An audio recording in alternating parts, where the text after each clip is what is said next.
Le celebrazioni della Festa della Repubblica assumono anche il significato della ripartenza per il Paese dopo la lunga pandemia. Il Presidente del Consiglio regionale annuncia la riunione di domani e attacca notizie distorte.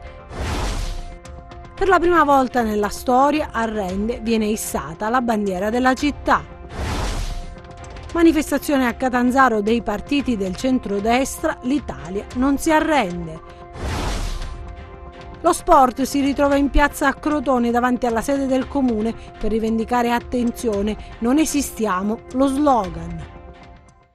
Buonasera da Anna Franchino e ben ritrovati a questa nuova edizione in diretta del nostro telegiornale. L'avete visto dai titoli, in primo piano parliamo dei 74 anni della Repubblica, celebrazioni in tutta la Calabria. A Cosenza la cerimonia alla presenza della governatrice Santelli. C'è voglia di ricominciare, ha detto il Presidente della Regione. Cerimonia breve e sobria, quella che si è tenuta quest'anno davanti alla prefettura di Cosenza in occasione della Festa della Repubblica Italiana. Presenti comunque le autorità civili, militari e religiose e anche la presidente della regione Calabria, Iole Santelli. Al momento dell'alzabandiera è seguita la lettura del messaggio del Presidente della Repubblica da parte del prefetto Cinzia Guercio. La Presidente della Regione ha sottolineato la delicata fase che stiamo vivendo. La Festa della Repubblica che si cala in un momento delicato per la Nazione, credo che nelle parole del Presidente della Repubblica rientra tutto lo spirito di unione che c'è stato nel Paese e soprattutto la voglia di ricominciare e di dare fiducia a quest'Italia che la fiducia la merita. Il prefetto ha invitato ancora alla prudenza, ma ha anche parlato dell'importanza della ripartenza economica, invitando gli imprenditori a denunciare nel caso cadessero nelle grinfie della criminalità organizzata. Se veramente si inizia a denunciare, io capisco che è difficile. Non credete che lo dica a cuore leggero, io mi rendo conto. Però signori, la ripresa economica passa per molte fasi. E allora in questo momento in cui ci auguriamo che presto si superino i limiti, che gli stanziamenti arrivino presto, che ci sia la possibilità di ridare veramente ossigeno all'economia, allora in questo momento, proprio in questo momento, non bisogna cedere né all'usura né alle estorsioni. Io vi dico una cosa e vi farò ridere. Mi sono molto meravigliata che c'è un personaggio, poverino, che ogni mese subisce l'incendio della propria autovettura. E allora io mi sono detta, però dice sempre che nessuno non ha avuto minacce, non ha avuto estorsioni, allora io ho fatto una battuta, ho detto sarà il suo concessionario. Veramente i cittadini, se vogliono, devono dare. Noi ci siamo e la Festa della Repubblica oggi è una festa di speranza, ma anche la speranza ce la dobbiamo guadagnare. E vediamo invece adesso la cerimonia che si è svolta a Catanzaro, il messaggio del prefetto Ferrandino ai cittadini.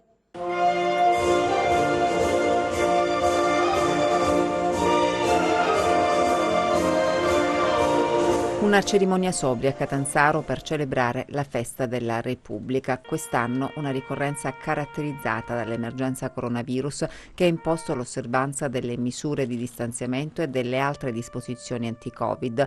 Non c'è stato il solito passaggio dei reparti in rassegna, ma per il resto la festa ha seguito il classico protocollo con l'alzabandiera, la deposizione della corona di fiori al Monumento dei Caduti e la lettura del messaggio del Presidente della Repubblica da parte del prefetto Ferrandino.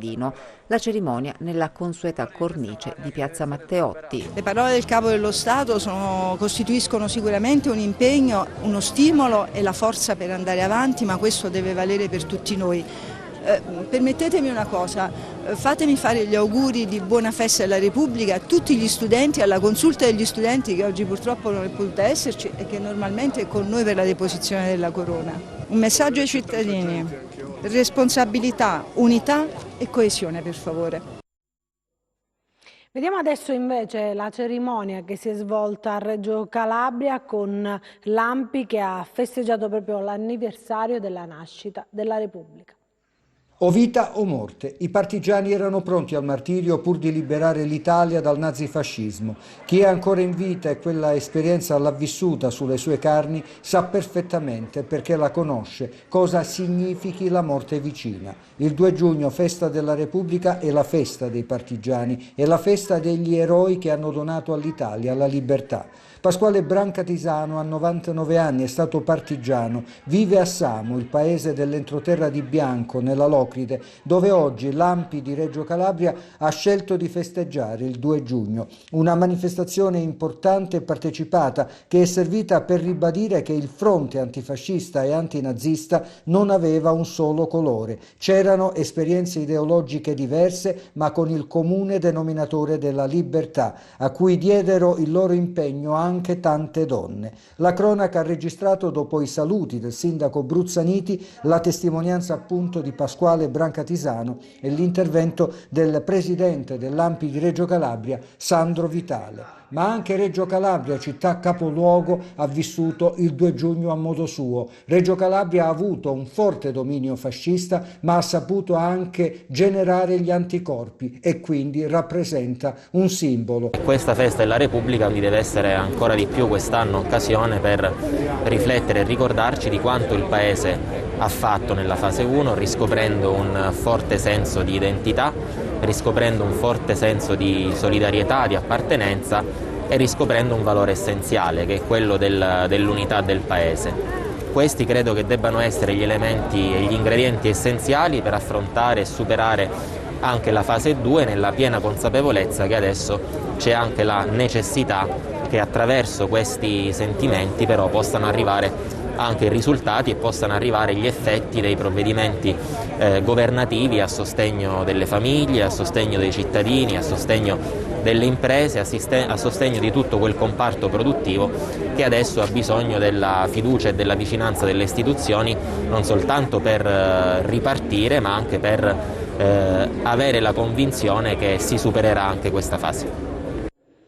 Torniamo invece adesso sulla vicenda dei vitalizi, perché domani ci sarà la seduta del Consiglio regionale proprio per abrogare la norma approvata lo scorso 26 maggio, una seduta convocata dal presidente Domenico Tallini.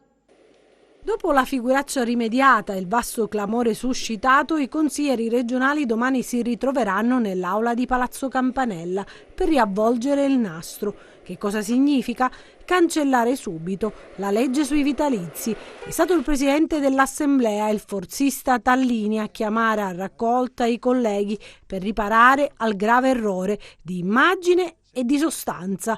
Il presidente però in questa intervista che vi proponiamo è come se prendesse le distanze dal provvedimento un po' a malincuore, e lo sentirete fra un attimo. Punta l'indice contro la stampa, re a suo giudizio di aver travisato ogni cosa, non restituendo ai cittadini la realtà delle cose. Ascolterete ancora un passaggio nel quale l'esponente di Forza Italia rivendica il ruolo istituzionale, l'impegno di chi fa politica e la giusta remunerazione. Domani faremo chiarezza, domani ci è convocato il Consiglio regionale, abrogheremo la legge e faremo chiarezza. Faremo chiarezza anche di tante altre cose che in questo momento nel rapporto che ci sono tra i partiti, la comunicazione, i giornali, vengono riportate molte cose non vere. E allora non è possibile che quando in Calabria si adotta un provvedimento, si scatena la canea,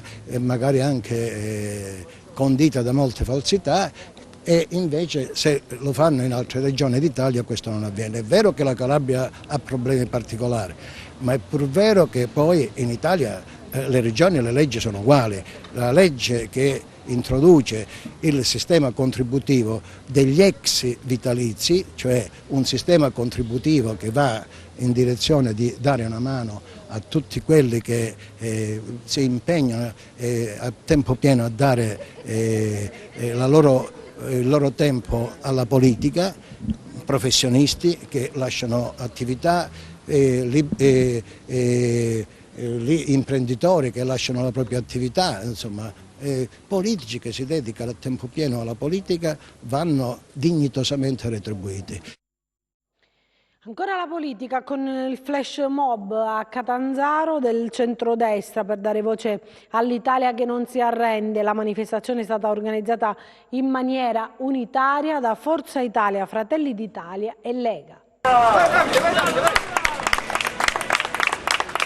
I palloncini tricolore nel cielo di Catanzaro e la maxi bandiera sorretta da tante mani per dare voce all'Italia che non si arrende. Anche a Catanzaro il flash mob del centrodestra in piazza Matteotti, organizzato unitariamente da Forza Italia, Fratelli d'Italia e Lega. Una manifestazione simbolica per contrastare, dicono, il declino del nostro paese dopo l'emergenza coronavirus. La gente, il popolo, gli italiani hanno bisogno adesso di rinascere, di rimettersi in piedi e soprattutto di una grande serenità che è stata minata e ancora è minata da una preoccupazione di questo maledetto virus che probabilmente allenta ma non se ne va. Si è scelto il 2 giugno e la stessa piazza dove nel capoluogo si sono tenute le celebrazioni per la festa della Repubblica per sottolineare l'unità del paese e al contempo far sentire il sostegno ai cittadini, alle famiglie, alle imprese in difficoltà. Questa contestazione non è un contro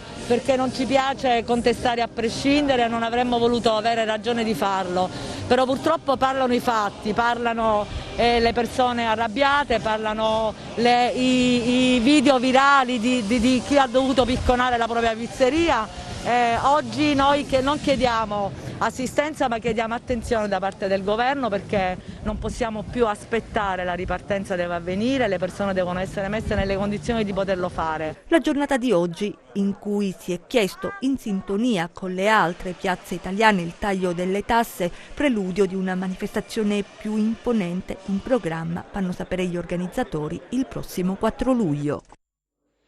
Adesso ci spostiamo a Rende dove le solenni celebrazioni della festa del 2 giugno, per la prima volta anche qui nella storia della città del Campagnano, è stata presentata la bandiera del comune rendese.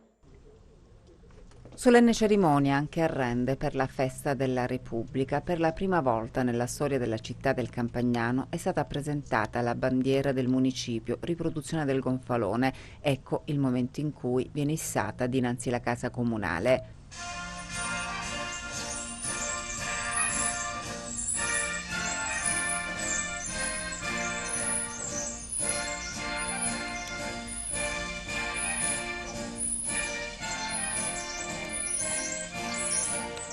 Una festa particolare quest'anno, una festa, come ha sottolineato il sindaco, della ripartenza. Questo è il vero significato di questa manifestazione e ci siete tutti gli attori più importanti per questa ripartenza.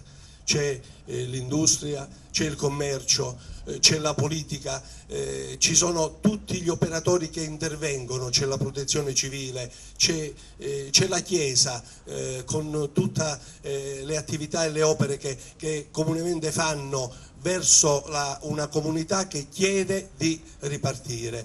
Oggi è un giorno importante perché testimoniamo che da Rende, dalla nostra città, ma per l'area urbana, si riparte e si riparte con grande voglia di ricominciare di nuovo una nuova vita. E il 2 giugno a Crotone invece la manifestazione promossa dal Consorzio Sportivo Momenti di Gloria alla quale hanno aderito anche le associazioni sportive del territorio crotonese, sit-in davanti la sede del municipio per dire no alla revoca degli affidamenti di concessione nelle strutture sportive della città di Pitagora. Le associazioni sportive dilettantistiche oggi in piazza a Crotone per celebrare la 17ª giornata dello sport e rivendicare il diritto dei giovani a praticarlo anche nella città pitagorica. La manifestazione è promossa dal Consorzio Sportivo Momenti di Gloria. Il problema è relativo alla revoca degli affidamenti di concessione nelle strutture sportive cittadine che rischiano di provocare, sottolineano i promotori dell'iniziativa, la smobilitazione definitiva dello sport sul territorio. La scritta in sé, lo sport resiste, è per sottolineare che in questo momento l'amministrazione comunale e i rappresentanti di essa continuano a mandarci messaggi di chiusura. Ci hanno intimato la valutazione che dovevamo fare un inventario per il palazzetto, l'abbiamo fatto, però non hanno liberato lo stesso per poterlo usare. Abbiamo già presentato delle lettere, ti ripeto, di alcune nazionali per dire che lo sport deve resistere e lo sport deve ricominciare a vivere. E l'esempio che abbiamo noi al palazzetto sono d'eccellenza, fra judo, karate, calcio, pallavolo, pallacanestro e Muay Thai abbiamo delle risorse che sono riconosciute a livello regionale, nazionale, e quindi abbiamo un riflesso di poter dire la nostra città esiste e resiste. Non ci lasceremo annientare dall'amministrazione che doveva fare solo l'ordinario e non ha valutato il territorio. Vediamo adesso i numeri del bollettino regionale, perché il 6° giorno senza nuovi contagi, resta stabile a 1158 in Calabria il numero delle persone risultate positive al coronavirus. Secondo il bollettino diramato dalla Regione Calabria, ad oggi sono stati effettuati 69.419 tamponi. Le persone risultate positive al coronavirus sono 1.158, 0 in più rispetto a ieri, quelle negative 68.261. Territorialmente i casi positivi sono così distribuiti: a Catanzaro 18 in reparto, 1 in rianimazione, 4 in isolamento domiciliare, 161 guariti e 33 deceduti. A Cosenza 2 in reparto, 67 in isolamento domiciliare, 365 guariti e 34 deceduti. A Reggio Calabria 12 in isolamento domiciliare, 244 guariti e 19 deceduti. A Crotone 4 in isolamento domiciliare, 107 guariti e 6 deceduti. A Vibo Valentia 4 in isolamento domiciliare, 72 guariti e 5 deceduti. Il totale dei casi di Catanzaro comprende soggetti provenienti da altre strutture e province che nel tempo sono stati dimessi. Le persone decedute vengono indicate nella provincia di provenienza e non in quella in cui è avvenuto il decesso. I soggetti in quarantena volontaria sono 8.609, così distribuiti: a Cosenza 1.254, a Crotone 3.021, a Catanzaro 2.928, a Vibo Valentia 282, a Reggio Calabria 1224. Dall'ultima rilevazione le persone che sono registrate sul portale della Regione Calabria per comunicare il rientro alla residenza sono 38, quelle registratesi per motivi di lavoro, salute e attività istituzionali sono 22, per un totale di 60. Nel conteggio sono compresi anche i 2 pazienti di Bergamo trasferiti a Catanzaro, mentre non sono compresi i numeri del contagio pervenuti dopo la comunicazione dei dati alla Protezione Civile Nazionale. Adesso parliamo di solidarietà, perché grazie ad una raccolta fondi alla quale hanno aderito anche i cittadini di Montalto Fugo è stato acquistato e donato al reparto di terapia intensiva dell'ospedale Annunziata di Cosenza uno strumento medico per l'aspirazione dei muchi dai bronchi. Questo strumento serve per l'aspirazione dei muchi dai bronchi dei pazienti ricoverati in terapia intensiva. Grazie ad una raccolta fondi promossa dall'Associazione Culturale I Pagliacci di Montalto Fugo è stato acquistato e donato al reparto di terapia intensiva dell'Annunziata di Cosenza. Ecco il momento della consegna al primario Pino Pasqua da parte di Davide Maida, Lia De Luca, Francesca Martire, accompagnati dal sindaco Pietro Caracciolo. Uno strumento che noi utilizziamo molto nelle terapie intensive per i pazienti che sono degenti a lungo termine, intubati e ventilati dal ventilatore. Ci aiuta nella diagnosi, ci aiuta nella gestione, diagnosi perché sono i broncoaspirati, quindi i broncolavaggi, quindi l'analisi di questi broncolavaggi che ci consentono di fare diagnosi del tipo di agente chimico di microbo che ha infettato il paziente in quell'istante. Contemporaneamente ci aiuta anche nella gestione quotidiana delle tracheotomie e della ventilazione del paziente stesso. È fondamentale anche nelle intubazioni difficili, cioè nel senso in cui noi abbiamo la difficoltà di reperire le vie aeree in modo soltanto con la laringoscopio. Questo ci aiuta invece all'intubazione guidata e quindi molto utile. Un grande gesto di solidarietà, dunque, come ha sottolineato il sindaco Caracciolo, da parte dell'Associazione Culturale e dei tanti cittadini di Montalto Fugo che hanno aderito alla raccolta fondi. Adesso invece parliamo della manifestazione degli operatori del 118 e delle ambulanze private partiti questo pomeriggio da Cosenza e diretti a Cetraro. Un modo per ringraziare per il coraggio e il sacrificio profuso in fase di emergenza sanitaria e non solo. Così, dall'idea delle coccinelle del 118, oggi pomeriggio dal ponte di Calatrava a Cosenza, una carovana di ambulanze ha raggiunto prima il santuario di Paola e poi l'ospedale Covid di Cetraro. Simbolicamente partiamo da qui, perché questo è il futuro di Cosenza, ma è anche di fronte alla chiesa di San Francesco. Quindi abbiamo chiamato questo cammino, come il cammino di Santiago, il cammino delle coccinelle, che parte dalla chiesa di San Francesco, che potete vedere alle mie spalle, arriverà al santuario di Paola e terminerà appunto alla PET, ai miei eroi, ai ragazzi di questa emergenza, al pronto soccorso di Cetraro, dove c'era l'area di biocontenimento dell'ospedale Covid. In prima linea contro il coronavirus, e in questi mesi, a fianco di operatori sanitari del 118, medici ed infermieri, tante associazioni di volontariato come quella di Mattia Facciolla, che non solo hanno sostenuto il loro lavoro, ma contribuito a rendere più sicuro l'operato grazie a donazioni di presidi di protezione individuale. Sacrifici e sacrifici, perché ai primi tempi questi infermieri, queste persone che operavano, tipo i nostri ragazzi del 118, hanno iniziato senza niente. Non avevano nessun tipo di dispositivo per tutelarsi, eppure nonostante tutto hanno capito la gravità della situazione e si sono messi in gioco, perché era giusto così. Noi viviamo in una regione dove, lo sapete tutti, non abbiamo quasi niente e quel poco che abbiamo, se ci riusciamo, dobbiamo sapercelo tenere stretto, che è il valore della vita umana. Abbiamo fatto una donazione all'ospedale di Cosenza, al reparto di malattie infettive, dove appunto abbiamo dato un monitor, abbiamo dato calzari, abbiamo dato mascherine, abbiamo dato un po' tutto quello che serviva, l'abbiamo fatto col cuore. Prima che il serpentone si avviasse verso la città di San Francesco, il doveroso saluto a Mattia davanti alla sede dell'associazione Facciolla a Vaiolise.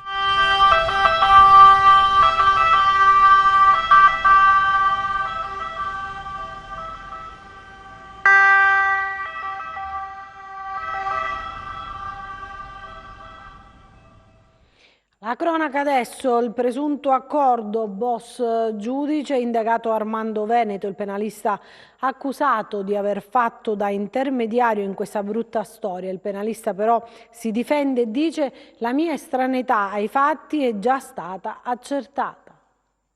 Corruzione in atti giudiziari aggravata dal metodo mafioso e l'accusa per Armando Veneto, il noto penalista del Foro di Palmi, indagato insieme ad altre 6 persone. Il provvedimento emesso dalla Direzione Distrettuale Antimafia di Catanzaro. I fatti risalgono al 2009 e riguardano anche il giudice Giancarlo Giusti, morto suicida nel marzo del 2015, lo stesso che, secondo l'accusa, in qualità di componente del Tribunale del Riesame di Reggio Calabria, nell'udienza del 27 agosto 2009 annullò l'ordinanza di carcerazione emessa dal GIP nei confronti della cosca Bellocco, arrestati nel corso dell'operazione Rosarno e Nostra 2. In cambio del provvedimento favorevole, sempre secondo l'accusa, il giudice avrebbe ottenuto 120.000 euro da 3 indagati individuati: Rocco Bellocco, Rocco Gaetano Gallo e Domenico Bellocco, con l'intermediazione di Armando Veneto, Gregorio Puntoriero,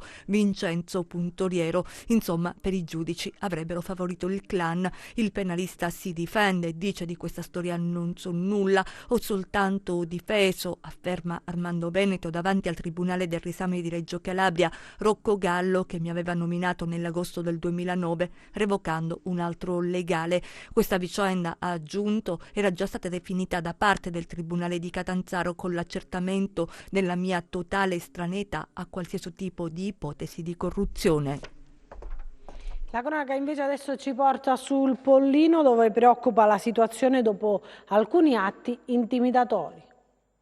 5 colpi di pistola esplosi nella notte a Castrovillari. Nelle immagini il locale preso di mira è un ristorante della città del Pollino. I fogli bianchi coprono i fori dei proiettili. Ignoti hanno sparato contro la porta d'ingresso del locale. Sull'accaduto indagano i carabinieri della compagnia di Castrovillari. Per le indagini saranno importanti i filmati delle telecamere a circuito chiuso delle diverse attività commerciali che si trovano nelle vicinanze. Nello scorso mese di ottobre ci furono una serie di atti delinquenziali delinquenziali colpi d'arma da fuoco, bottiglie incendiarie e incendi ai danni di attività commerciali, in particolare rivendite di autovetture. I responsabili, grazie ad un'approfondita indagine delle forze dell'ordine, vennero identificati e arrestati. Adesso il nuovo episodio che rinnova la preoccupazione per la situazione dell'ordine pubblico nella città del Pollino. Adesso un incidente mortale che si è verificato questo pomeriggio intorno alle 16 lungo la statale Futa in località Zula nel comune di Pianoro sull'Appennino bolognese. Secondo quanto si apprende è morto un giovane di 27 anni originario del Cosentino. La vittima si chiamava Pasquale Cesario ed era originario di Castrovillari in provincia di Cosenza. Il motociclista era residente a Bologna, viaggiava in sé la sua Honda, per cause da chiarire ha perso il controllo del mezzo finendo poi contro il guardrail. Adesso vediamo le previsioni del tempo.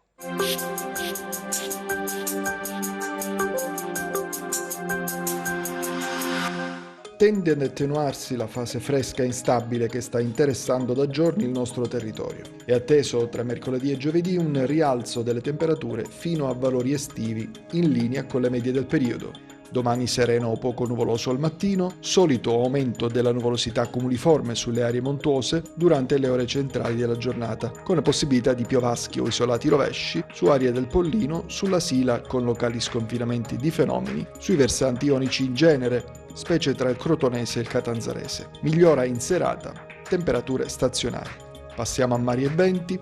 Domani venti calmi o deboli da maestrale sul Tirreno, mare quasi calmo o poco mosso, quasi calmo o calmo il Golfo di Taranto, poco mosso nei restanti settori ionici con venti deboli di direzione variabile sul Golfo di Taranto, fino a moderati dai quadranti meridionali sui rimanenti settori ionici. Per ulteriori approfondimenti vi rimando al sito www.meteoincalabria.com e alla nostra pagina Facebook Meteo in Calabria. Bene, anche per noi è tutto. Io adesso vi lascio a questa bellissima copertina musicale e vi auguro una buona serata. Arrivederci. Inutile suonare, qui non vi aprirà nessuno. Il mondo l'ha già chiuso fuori con il suo casino. Una bugia coi tuoi, il frigo pieno e poi un calcio alla TV. Sono io, sono tu. Inutile chiamare, non risponderà nessuno. Telefono colato fuori dal quarto piano.